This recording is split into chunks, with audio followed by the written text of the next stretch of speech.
This podcast is brought to you by SeatGeek. Our friends over at SeatGeek are giving us a promo code of TBA Wrestling. That is TBA Wrestling for $20 off your first purchase. Enjoy the show.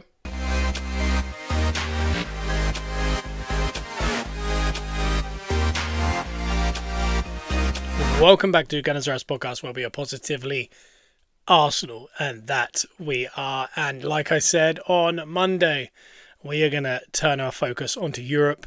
It is Champions League week. This is an unreal week. This is a week that we thought might never come. It's a week that we thought could be impossible. We thought it was a week that we just dreamt of. But here we are. We are getting ready and fired up to face PSG in Budapest. So, if you're just joining us, you're new to Gunners Rest Podcast, we are on iTunes and Spotify. Give us a 5-star review, please. It just helps the algorithm. And the link below this, we have obviously our SeatGeek, TBA Wrestling. We've got Whatnot, £10 credit. If you want to join the auction site, you get £10 if you use the link below. And also Patreon. Here at Gunners Rest, we have a Patreon where we do extra episodes, reviews, previews, breaking news, anything like that. We just jump on and talk about it over on the Patreon. It's around £6 if you use the link below. If you go through the app, it's a little bit more expensive with tax, but if you do it through the link, then you have the app to listen to the episodes. It's a lot easier and it's cheaper. So do it that way, and it helps the podcast keep running, and we want to kind of build Gunners Rest so we can almost do daily podcasts would be the ultimate goal, especially as we've just won the league. Which again still feels like AI. It still feels like a cutscene in FIFA. I can't still get my head around it. No matter the amount of content, it still doesn't seem real. And it's so bizarre because I liken this to my son had his first birthday yesterday. We did a party with Joe and his wife and my parents. My other half's parents, that kind of thing. So smaller. And we still did all the things. And then we're going to redo all those things on Saturday as like an actual party. That's what winning the title felt like. So it felt like a week of kind of stuff. And it feels like that because we were so indulgent on that first Tuesday when we won the league. And then on the Wednesday, the ultimate indulgence of just podcasts, content, everything. Thursday, we were still going. Friday, we couldn't quite believe it. We're now gearing up to lift the trophy. Saturday, we were just red hot, ready to lift that trophy. And then Sunday was obviously match day, last day of the Premier League, and we took it all in. And then we waited for that trophy lift. And then since then, we have watched all the content that's slowly coming out of just, I think Sky just put up a full hour, so no cuts, just an hour of the title celebrations, which is worth a watch. There's multiple interviews on different broadcasts because obviously on Sky we had, I think it was Ezra, Rice, Arteta. I think that might have been it.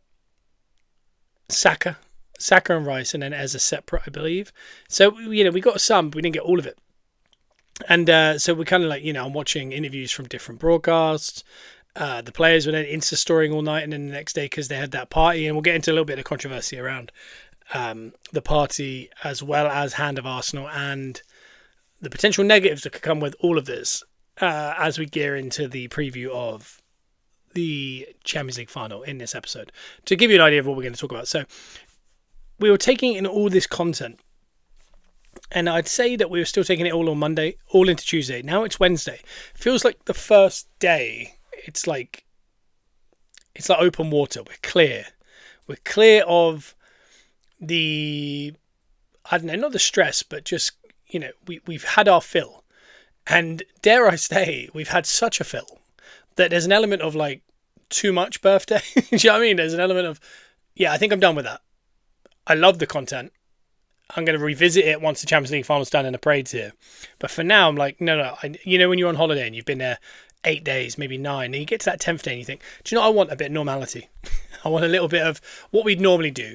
And here on the podcast, obviously as an Arsenal fan, what we usually do is prepare for the next game. We start talking about the next game and how it affects us, what we want to do, who's going to play. So it's almost feels like this is the first day of normality after genuinely 8 days of just, I'd say joy, really. Just joy and relief, everything. And naturally, obviously, at the start, everyone was kind of going, do you know what, fair play to Arsenal. Then it slowly turned back into, they're over-celebrating, and now it's into they've done too much, they're not concentrating, and, maybe there's truth to this. But it ended, I think, Sunday night with a party. I think they held a dinner. Louis Dunford did Northern Forever on a little kind of keyboard. And then a bit of footage just got out from it where Arteta says, and on Saturday we will lift the trophy and become European champions. And there's been controversy. They've deleted it since. Arsenal didn't put it up, obviously. They didn't want that out. But people don't like it and they think it's arrogant and all this. I think that's nonsense. I mean, if your manager doesn't believe you can win it and is putting that message out of we're going to be European champions at the weekend, what do you want him to say? If we give it a good try, maybe we could become champions. You've made it to the final, unbeaten, without conceding an open play goal in knockouts, conceding 6 goals total. Didn't draw one game in the league phase. We won all 8 games, including Bayern Munich, who a lot of people had as the favourites this year. It just seems mad that, you know, we're finally in a situation where we won the league, we got that over the line, we're sorted. That our manager, which again was for closed doors, it was for behind closed doors, it was for friends, family, staff, players to feel that confidence and give them that positive messaging of we're going to win it. That wasn't what he would say at a press conference. I could tell you because, you know, he did the overlap today, which is worth a watch. I need to have a full watch. I've only seen parts. Whereas I think it was Richard Garlick, Josh Kroenke, Arteta, Lewis Skelly, Moreno, I believe, all on there with Ian Wright and Gary Neville. Some of the Arsenal fans don't like it because they feel Gary Neville's butchered us. I mean, I think at some point we need to accept that their job is also punditry. And if you had majority of Arsenal fans on Sky Sports the day after we drew to Wolves, or the day after that Bournemouth game, or the Carabao Cup final, the loss to City, the loss to Villa near Christmas, if you had them on the next day, would they have gone there and said, yeah, we can't do it? Because I know the feelings I had. It was a roller coaster. And, you know, on some days I thought, nah, there's no chance. I mean, literally 6 weeks out, I started to think, nah, we're not going to win the league. But I mean, it'd be nice if we can get close and leave it to the last day. You know, that's how I felt. If my job was to be paid to talk about, for example, a Man United Chelsea title race, and they asked me directly after Man United, let's say, drop points in the last 6 games, who's going to win the league now? And I go, you think Chelsea, because, you know, if you lose this close to the end, the other team usually get galvanised by that. That's what I'd say. And then at the end, when United win it, United fans will come at me and say, you know, oh, well, 6 weeks ago you didn't think we were going to do it. This at some point we've got to just get over that. And they will interview people. And people like Roman Kemp and Piers Morgan, unfortunately, will appear. And not everyone is online and sees a lot of the things and the reasons why we shouldn't like certain people. Some people just support the team. Oh, there's Piers Morgan. They don't care. So don't kind of let it cloud, because I've seen that a lot. Like, maybe we shouldn't be celebrating this because they allow Piers Morgan on it. It's like, what are we doing? Like, just enjoy football. Enjoy the celebrations. And just don't overthink it. I know I'm sure there's a deeper thought process there to a lot of this stuff, but I think with football, just enjoy it. But they've been on overlap today, yesterday, I think it came out, and they would have recorded that Monday, came out Tuesday. Yeah. So Monday they were back at the training ground and kind of starting to resurface. But yeah, I just didn't understand that messaging. Like on the overlap, he's not sitting there going, we will be the champions. He'll probably say, we're going to turn up. We're going to be prepared. We're going to do what we did all year, which is, I think, what he said, which was, we're going to do what we did all year and win games and do it however we feel fit and the right way of doing it. That's a political answer you do for the media. For your direct players, 24-year-old athletes, their friends and family, the staff who've worked tirelessly all year, you want him saying, we're winning it. You want that confidence. You want that kind of, as fans, we do all the things. It was like, oh, we're going to win it. And don't jinx it, touch wood. You heard me on the podcast say touch wood all the time. But I'm not a 24-year-old athlete. I'm not a top manager who's won the Premier League. I'm not staff who's turned up every single day to try and give that team the best chance of winning a league or a Champions League. They need different messaging to us. And that's why there's different messaging behind closed doors and then in front of the media. So I think the controversy around that is a bit silly. I think Emmanuel Petit was quite good when he talked about it, because he said he liked the confidence, because he said in France, there's very much the narrative is, this is easy for PSG. It's the results finish. You've seen the graphic of Villa versus PSG in the Super Cup next year, and it is interesting because that is the vibe. I think, like all season, we're going to hear these narratives, and nothing. I've heard nothing but people saying Arsenal are going to get battered by PSG because PSG are good and Arsenal are poor. Even though they won the league, we're very bad. That's all I've heard. If we then go on to lose a tight game 2-1, people will say, I told you so. As we're getting closer, I've seen people go, well, if they don't win this, then the season was pointless. It's all just a narrative. It's all just kind of bait. It's all that kind of stuff. The reality is we're massive underdogs in a big final. But when you look at the metrics, you look at the stats, you look at everything, there's no reason why we're the underdog. Because, as I felt 5 weeks from the end of the season, I thought we didn't have much of a chance, but I just hope we could kind of stay in there. That's my feeling with this. I don't know if we've got a chance, but I hope we're still in the game at 70, 80 minutes and we're not sitting here watching half of football going, well, that was a shame. We threw that away because last time we were in the Champions League final, what did we do? We started electric. You think of that really good chance. I think it was it Ljungberg who got put in and just kind of tried to dink the keeper? Might have been Henry, actually. And then Henry on a corner hits the post. We had a few good chances, and then they go up there and have a good chance. Lehmann makes a good save, and then here comes the red card. And in hindsight, by the way, how ridiculous was it for him to blow the whistle before that ball went in? Because they could have easily have just given a goal, and it was 11v11. And I wonder what would have happened in that game, because every time I see the extended highlights of that game, it's almost like you can't look at it, but you kind of got to look at it. And it's just, my God, we were good in that game.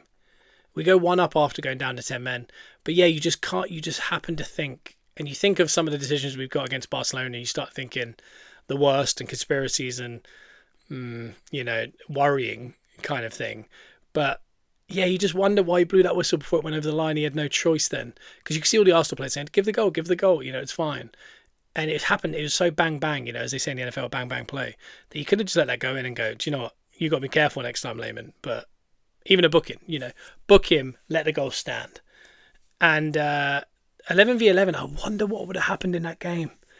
But what we don't want to do is have what we've had this year, which is 20 years of wondering what would have been because of a decision we made. And that's the one thing I'd say going into this game that I don't want. I don't want the what ifs. I don't want to sit in it. I don't want the PSG start games by taking that centre and then kicking it into the corner and taking the territory. They put you down in that corner. I don't want to see us coming out in two banks of five like we've done at times and go, yeah, you're better than us, but we're going to just see out the game as much as we can, because they are so good at rotating multiple positions as we are. I want us to rotate positions. I want us to go like for like, because when you watch the way they played against Chelsea, you watch the way they play against Munich, they're wide open. And they're very good at scoring goals, as we've seen against all the teams they played this year. We are not so much. We haven't got a Harry Kane. We're not. We haven't got some of the players that these other teams have had. But when you watch, for example, the Chelsea game, and the game got taken away from them because of naivety in the first leg from Chelsea. Late on in the game, they were drawing 2-2. It went to 3-2. You got to just accept, we lost this, but we'll win at home. They flew forward, missed a sitter, PSG scored. They flew forward, missed a sitter, PSG score. And what we can't do is that, albeit in two legs, it's different, because Chelsea should have got to the 3-2, kept the ball, and gone, all right, we'll see you at Stamford Bridge. But they didn't. That was naivety. What we need to do is that nice mix that we've kind of got a lot all season, which is like we're solid in massive spells, and then we have these spells where we attack and open teams up, and don't be scared. I don't want it to feel like when we get the ball and we go forward and Saka has the ball, he's got maybe one person supporting him, and then we're in a situation where we know we got no chance. They get men behind the ball, and all of a sudden it looks like they can get in quite easily, and we're always up against. We've always got like a 2-on-6 situation or something.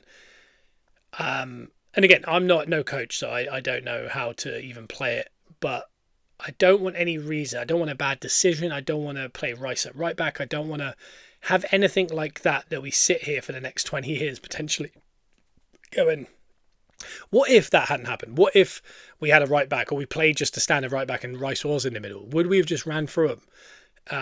because they are beatable. This is the thing, this isn't as much as they kind of could be very well be prime Barcelona with Pep Guardiola back in the day when they had Messi. They don't have Messi. This is a very good team. This is why they got rid of Mbappe. But we're also a very good team. We're very good at set pieces. We're very good at kind of defensive shape. We're very good at attacking, winning the ball high, pressing correctly, in that kind of blanket press, moving over who we want to have the ball. We're very good at all these things. And I really want us to remember that going in. That's why I want Arteta saying that. Because, how many times this season we've seen us play a certain way, maybe against Bournemouth, where they look scared, they play defensive. We're kind of going, we're at home here, we should go take the advantage.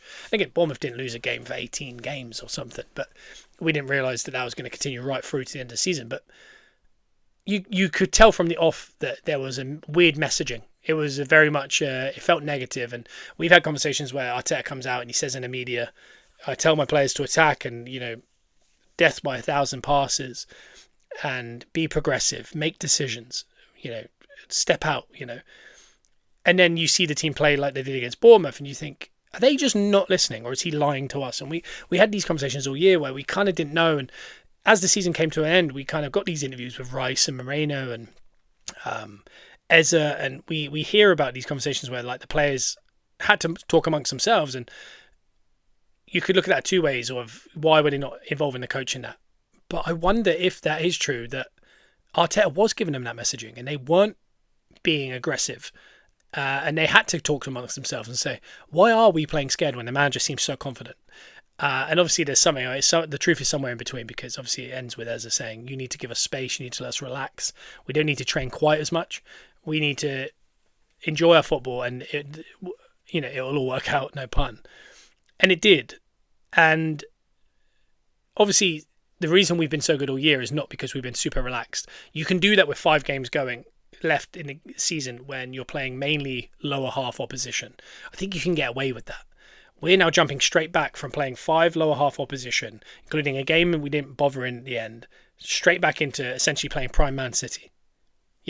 This is now we have to go beat a top team. And when you look at what we did against Man City twice in the last 2 months, we lost both times. We lost 2-0, we lost 2-1. And in a round there, we were beating teams that were worse than us.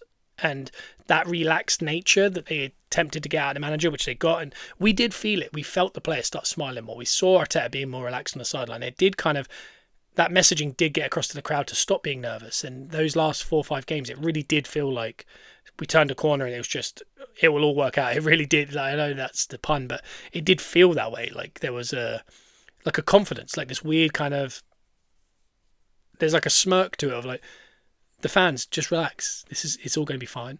And it did feel that way. And again, that can go very wrong, but it worked out very well. But I just don't know if that works going into this one. And so, yeah, getting back to that message is, I want to hear that that's what he's saying behind closed doors, because that gives us that kind of reassurance that his messaging is confidence, aggression.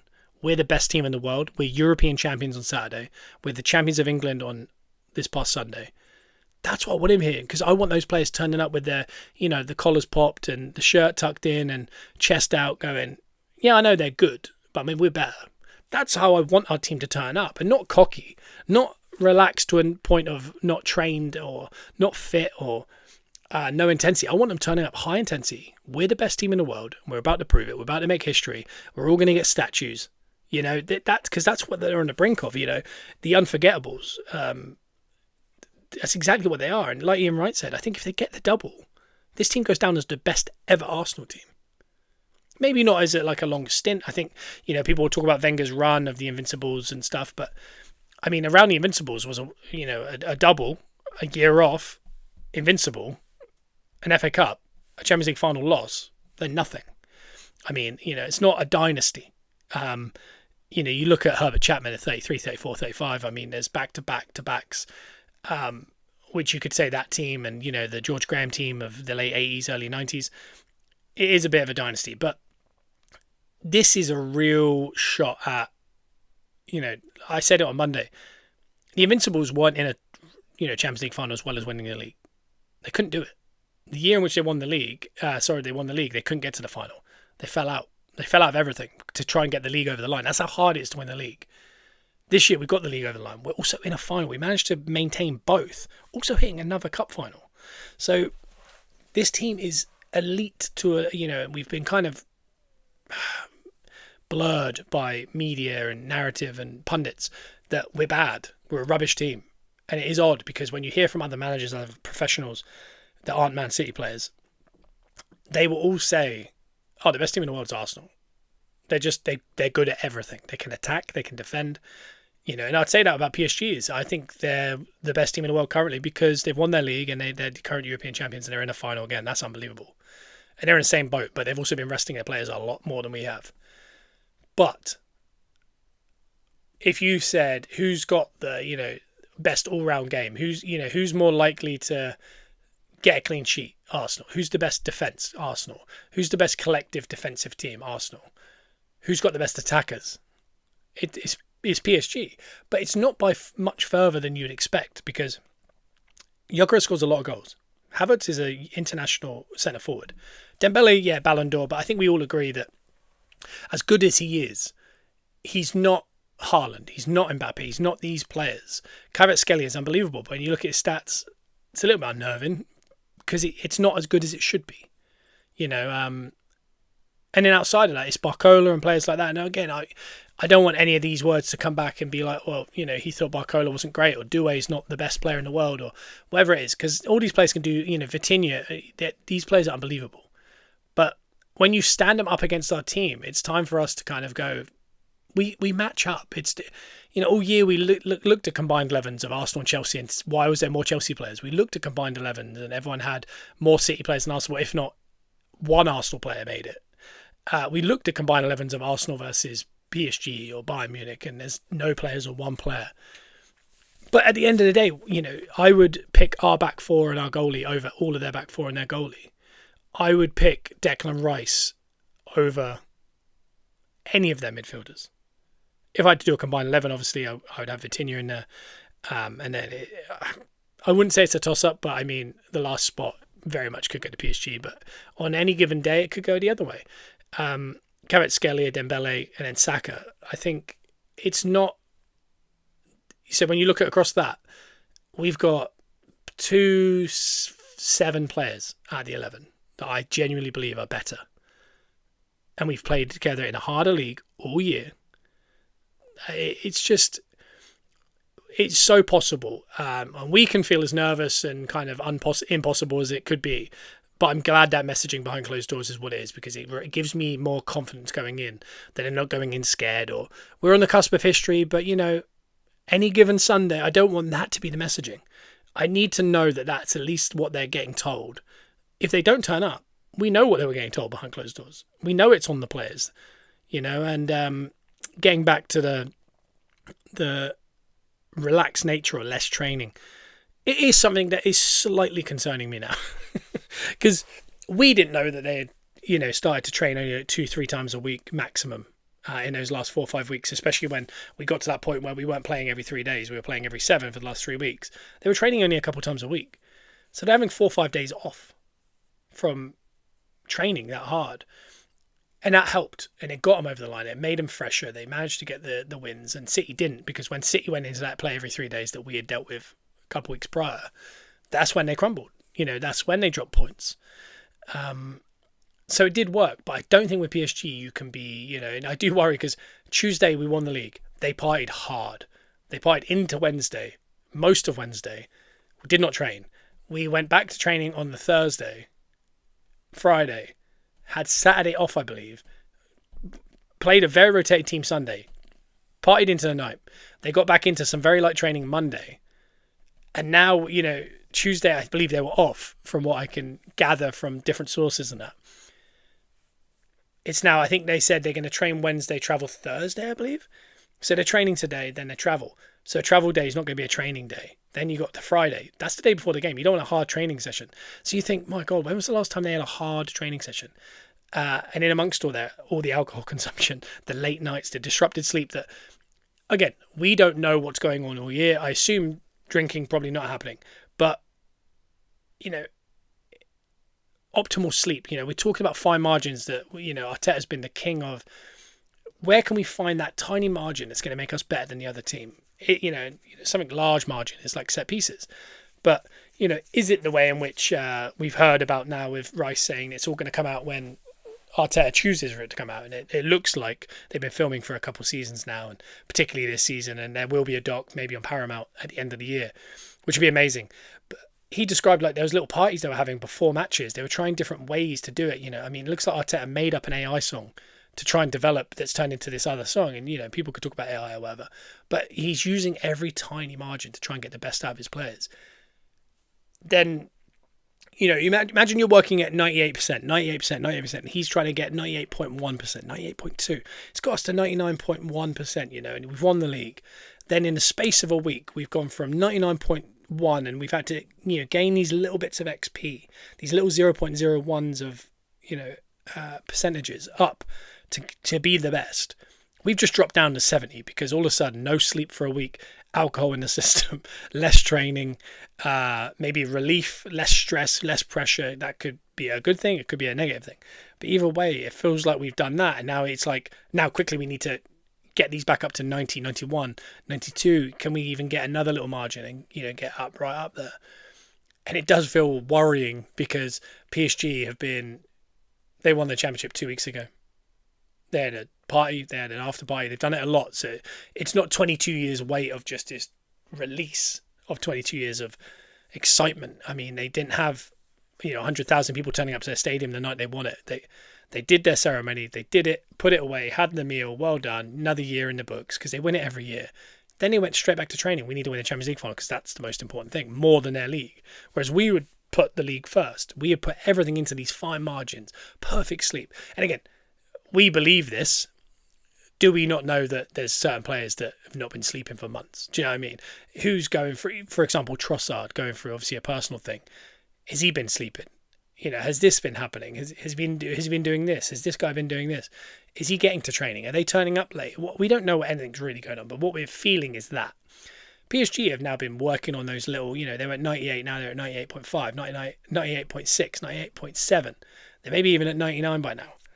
And they're going to be peak, ready to go, rested, but also training extremely hard and prepared for us.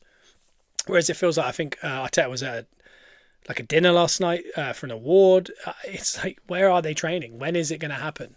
And that worries me. And again, all sports science goes out the window because when you look at Villa, what they did at City, and I think Mings and Konza and those guys were making jokes of, this is the last time a sports scientist can talk to me because like they won at City 2-1.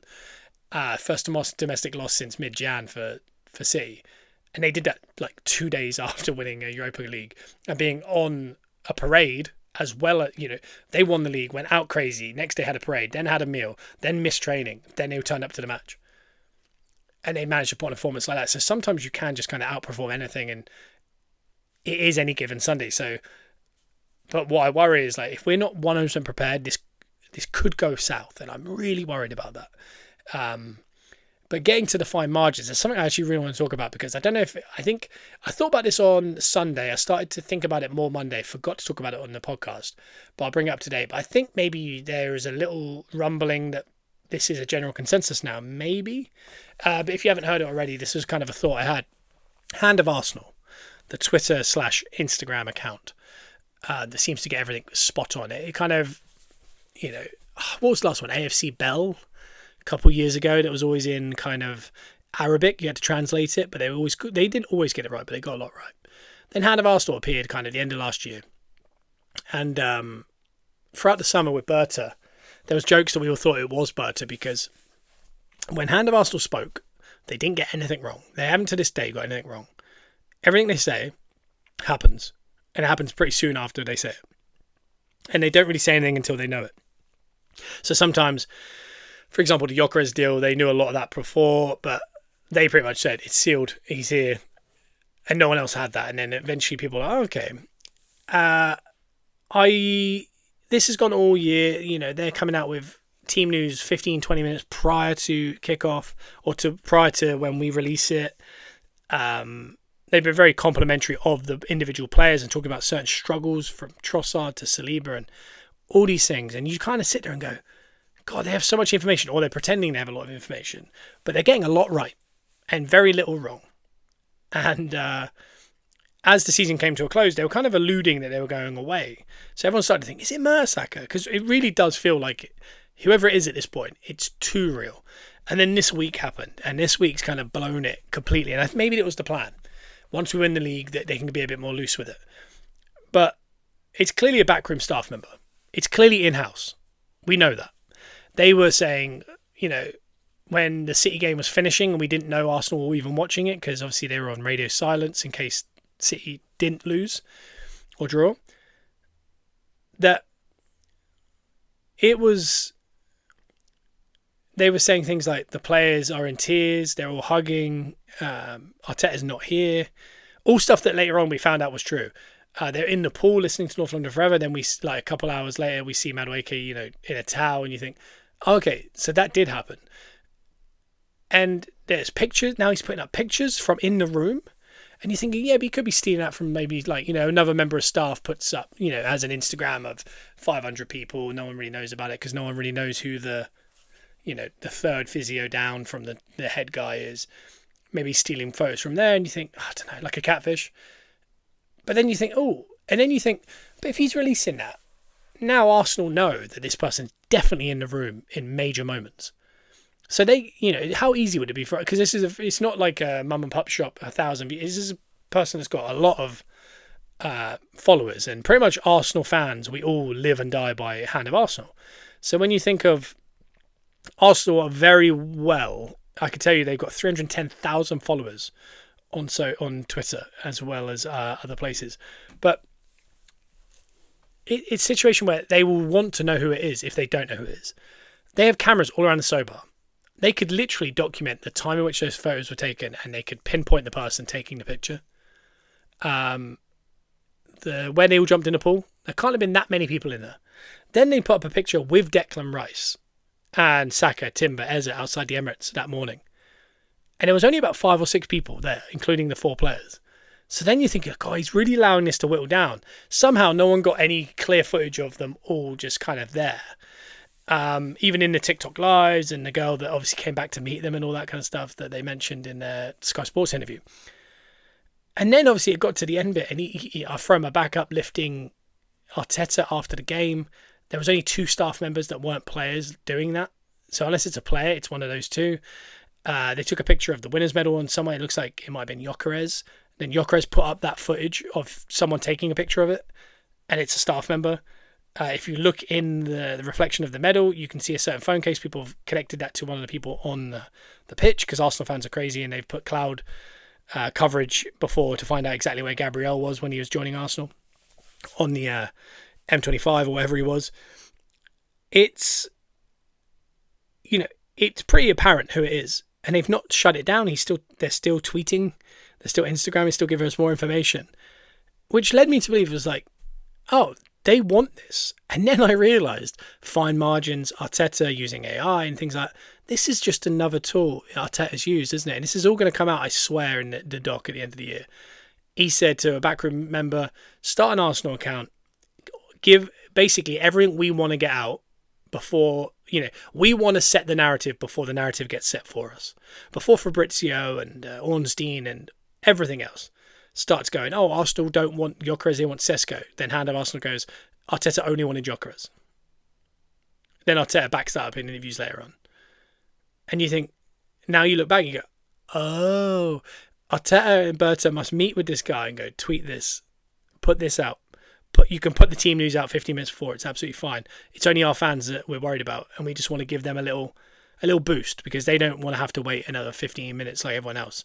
And it's not going to gain anything for the other team that are seeing it 15 minutes early, because I'm sure every team in the country follows Hand of Arsenal at this point.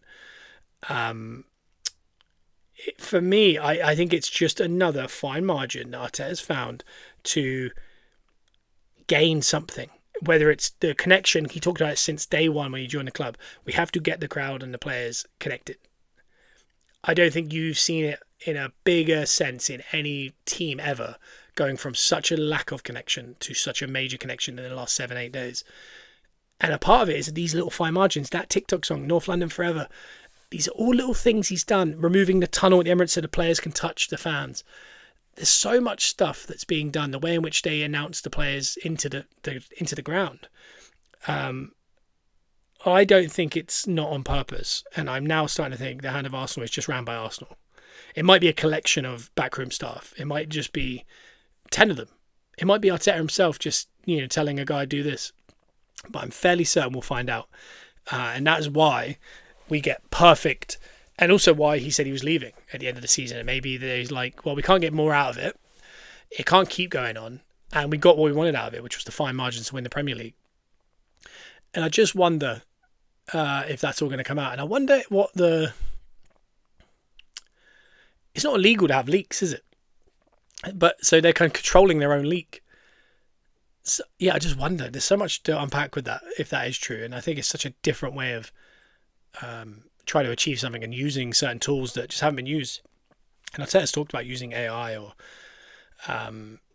things like this, social media, just different ways of just collecting, like I said, those tiny little 0.01 XGs to get us that little bit extra on top of everyone. Because it's like when you look at Formula One or something like that, really the cars are all just unbelievable at this point, and the drivers are all unbelievable. They've all been through very similar situations to be as good as they are. The fine margins they find are in the millimetres in tyres, or the millimetres in this, or the time in this.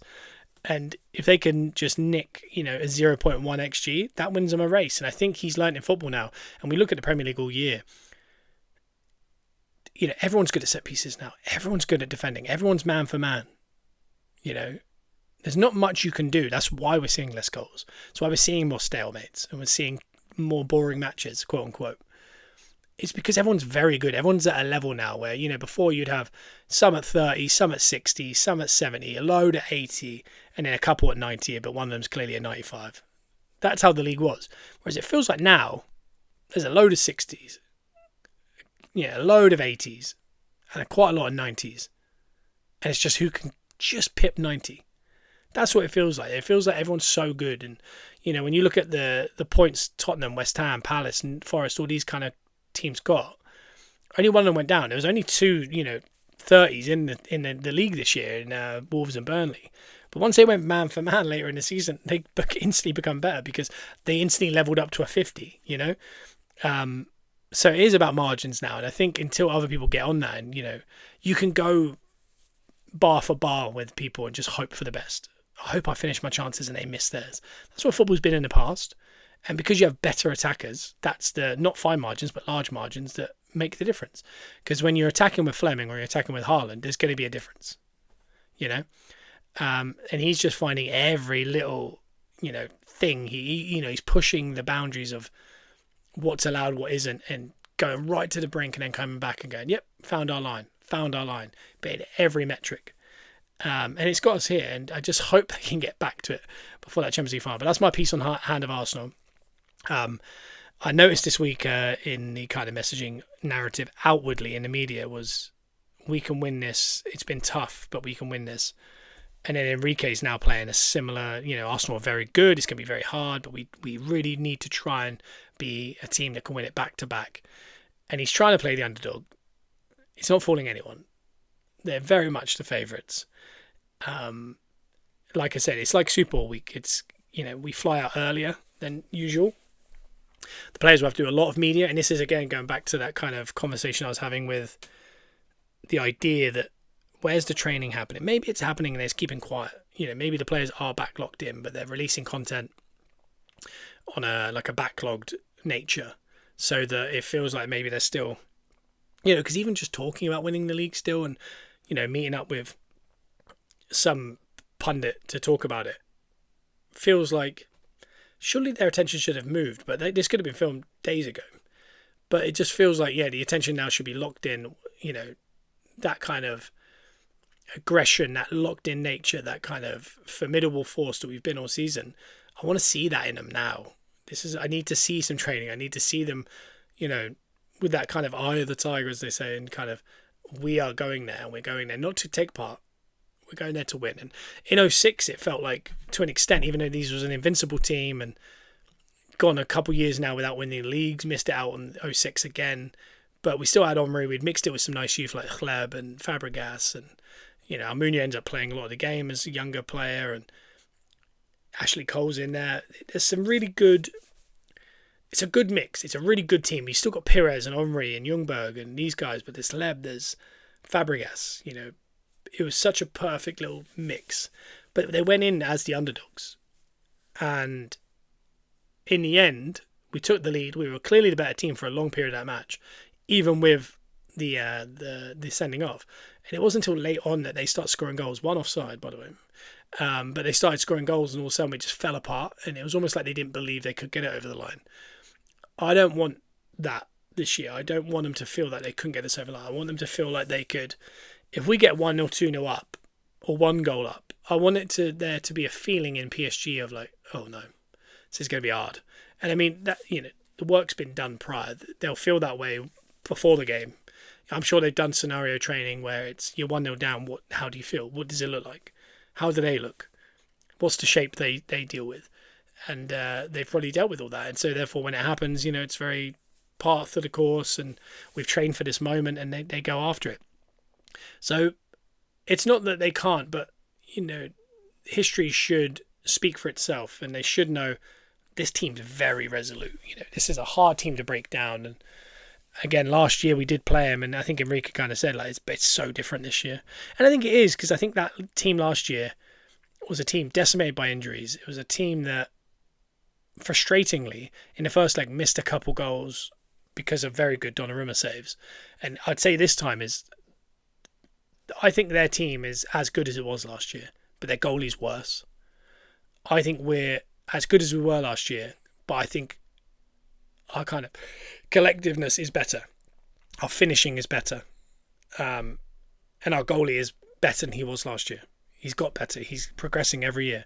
So those little margins like that, I'd say we've come up a few percentage. They've gone down because of that Donnarumma. Because in that first leg, we genuinely could have won that 2-1, something like that.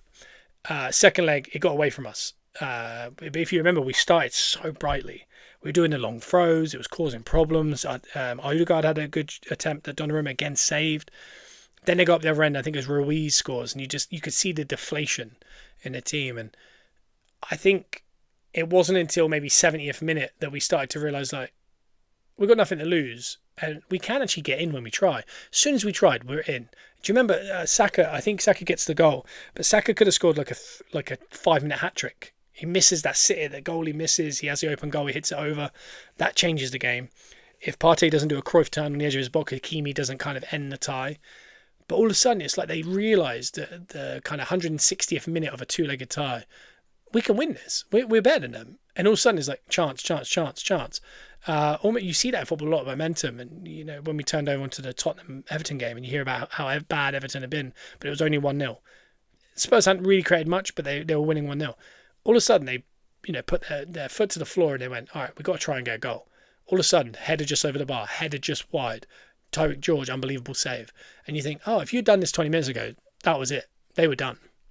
But you didn't. And that's what I want. I don't want to leave any stone unturned. And I want that team to feel like that from... And again, I'm sure we'll start strong. I'm sure there'll be an element... Maybe, situationally last year, we started strong away at the Parc des Princes because we knew we had to get the goals. Whereas in a single neutral ground tie, there is a chance we might sit back and go, all right, let's just weather the first 20 minutes. And that worries me a tiny bit because I could really see them getting a goal early doors if we do that, because they're just so good. They hit you with some kind of surprise formations and they rotate so effortlessly. It's the only way to break down a very good defensive unit is to rotate that effortlessly, and they're the best in the world at doing it, and probably the best since those Barca teams in 2010 kind of area. We're not playing Real Madrid who just kind of go, we're going to attack, you're going to attack. We're going to attack with 3 people. We're going to defend with a few. The ball's going to get lost in the middle a lot. This is a team that are going to retain the ball. They're going to move it. They're going to get around. They're going to, people are going to pop up in areas that if you're not ready for it, they're in. And they'll do the right thing every time. They'll pass it across open goal. Like playing that guy that always passes across the goal in FIFA. they will get the goals and they will rotate until they get it. So if we try and weather that storm, if we weather it, I think all hell could break loose as far as the quality of our game. If we don't, I wonder if that team does get deflated, or maybe they're galvanized by winning the league and they feel like that they're invincible to an extent that we can come back from any situation. So we've got to be really smart. Again, I don't know how you do it. All these things. Early injury news as well is, Moreno is back. He got minutes at the weekend against Palace, which is just huge for us, really. Timber, there's just no word. And I think the big conversation going into this game is it's going to be twofold. I think as the week goes on, I think today will probably really ramp up. This will be one of the first pods that probably come out in Arsenal kind of lure. And I think by Friday we'll be deep in whatever narrative there is. But I would have thought the two narratives are either going to be we're not focused, or we're not training, or we're still partying or hungover, whatever it is. That'll be one of the narratives. The other one will be the right back. Because the conversation, and there's always one, when you think of World Cup finals or Champions League finals, there's always a question mark around someone's fitness or a position or who's going to do that, who can fill in, who's going to be fit here, is that going to work? And you got to remember, it looks like they're going to have Hakimi out. I don't know about Dembele, but there's a chance Dembele misses. But we've got a huge player in Timber missing, and there's not even Benjamin White, to replace it. So it is going to be difficult, but I do think a big conversation on all the Arsenal pods is what is going to happen at right back.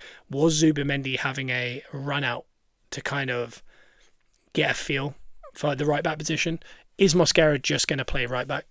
Is that this typical plug and play? Is there going to be a miraculous recovery from Timber? So I'm just quickly checking as far as injuries. PSG, it says it's Chevalier and Dejantu are injured, and Arsenal have White, Timber and Raya injured, which I can't imagine that is, true, because Raya, I know he went down with a bad back. He missed he was picking up Arteta. I think he's okay. Even if he's not, I'm sure he's going to get a pain injection and play the game. I feel fairly confident on that. Going into this game, Arsenal have 5 wins on the bounce. PSG drew, win, loss. And again, that's probably because they won the league already and it doesn't really matter what is going on. I'm just trying to find legit the best injury news, because there is a chance that there's more information. One day ago, London Evening Standard, double PSG injury blow hands Arsenal huge Champions League boost. Again, take this with a pinch of salt. But I've clicked the wrong button. Here it is. Sorry, my God, it's hard to read on these things. There's so many adverts. Here we are. The holders. Oh my God, we got noise as well. In this professional, PSG are sweating over the fitness of sweating over it. They're making it. PSG, blah, blah, blah, French champions will take on the Gunners team, who last week ended their 22-year wait for a Premier League. It is a clash, arguably the two best teams on the continent, but PSG are unlikely to be at full strength at the Puskas Arena. According to French publication L'Equipe, PSG star fullback Hakimi is not expected to be fit to start the final in a huge blow ahead as head coach Luis Enrique plans. Right back has been sidelined since suffering that thigh injury during the Champions League semi-final against Bayern Munich about a month ago. He is not expected to return to training until Wednesday, 3 days before the final and just 2 days before the squad are due in Hungary. After 4 weeks out, Hakimi has significant doubt to start the game, let alone one of the biggest of his career. So I think he'll make it. It could be a similar to Timber situation that maybe he gets on the field this week. PSG hosted an in-house friendly which included 20-minute halves, and Hakimi was unable to join. Other absentees were Dembele, who has been sidelined since being replaced during the first half of PSG's recent loss to Paris FC. Dembele appears confident he will shake off any niggles to start the final, and all eyes will be on PSG training session on Tuesday, when the squad will next be put through their paces. I assume that's happened, which is interesting. I wonder. ESPN, do you have any new news? It looks like Arsenal have said nothing about Timber. I wonder if that's on purpose. Again, fine margins. Injury, they reckon Hakimi's a doubt, Chevalier is out, Dembele is a doubt, Timber is a doubt, Ben White is out. And the Killers will perform the half-time show. Mr. Brightside, when you were young and human before the second half begins. How lovely. And I believe the Killers lead singer is a huge Arsenal fan, Brandon Flowers, so that would be interesting. Can Arsenal's defence stop PSG's attack is the story of the game. And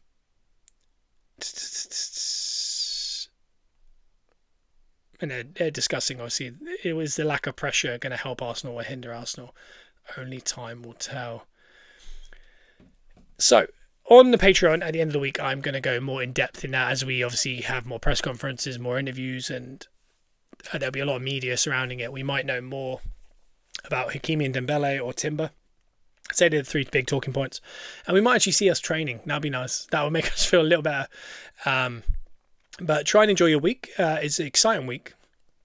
League's in the bag. We put that in the backpack. We keep on moving. Can we add another one? If we do, history, unforgettables, maybe the best team in our lifetime. Maybe more. If we don't, it's all right. We've got the parade on Sunday. We've won the league. We've always got something else to go and then win next year in the Champions League. So it's exciting times. It's very fun. It's very exciting. And I can't wait to watch the game. I'm going to be a ball of nerves. And like I said earlier, I've got my son's birthday party that will finish around 4. So I'll be deep in team news at that point and panicking. So it is a 5 o'clock kickoff. Don't forget that if you're listening and you don't realise. 5 o'clock GMT in the UK, that is. I'm not sure wherever you're from, where it is. So please check your local listings to see what time that starts, because I thought it was 8. It's only a couple of weeks ago that I realised it was 5. So enjoy it. Watch it. What will be, will be. But what an impressive season to win a league and to be in a final against such a big team like PSG. We'll see you next week. And then I'll see you at the end of the week on Patreon. Please check it out. We'll see you then. Bye-bye.